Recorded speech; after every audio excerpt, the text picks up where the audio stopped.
As President Trump pushes forward with a new wave of protectionist trade policies, global alliances are shifting.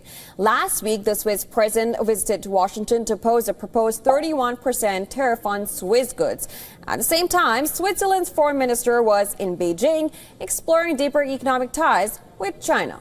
Now, Trump's latest move raises tariffs on Chinese imports, sparking backlash from Beijing and prompting nations worldwide. Well, I'm not going to drop them unless they give us something that's, substantial. Otherwise, I'm not going to drop them. But it'll all work out. Those things always work out. What kind of movement do you consider substantial from China?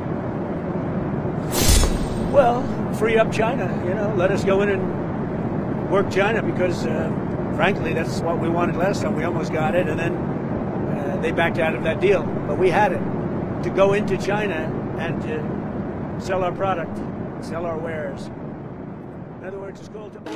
As tariffs soar, Beijing positions itself as the reliable trading partner. The U.S. warns nations to negotiate or face taxes. But China, with calm diplomacy, offers an alternative, and it's working. From Europe to Asia, doors are opening wider to China. Singapore's Prime Minister, Lawrence Wong, put it bluntly, it's a battle for global dominance. Trump's 145% tariffs on Chinese goods are already biting, leading to inflation warnings, empty shelves, and a 36% plunge in shipping at the port of Los Angeles. Both superpowers are scrambling for new allies. Trump insists China wants a deal, but neither he nor President Roman Jinping are making the first move. With talks stalled, China strengthens ties with nations like Vietnam, Cambodia, and Malaysia, despite heavy U.S. tariffs.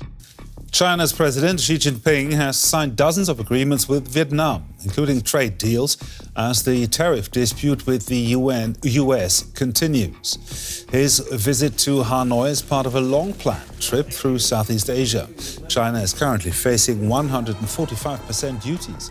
People warn that Trump's aggressive trade stance may be isolating America. Globally, China is now viewed more favorably than the US, thanks in part to backlash over U.S. tariffs. Confidence in American leadership is waning, while China's geopolitical footprint grows. ABC News Washington Post Ipsos poll showing just 34% approve of his handling of tariffs, with 64% disapproving, and 7 in 10 Americans say Trump's tariffs will drive up inflation.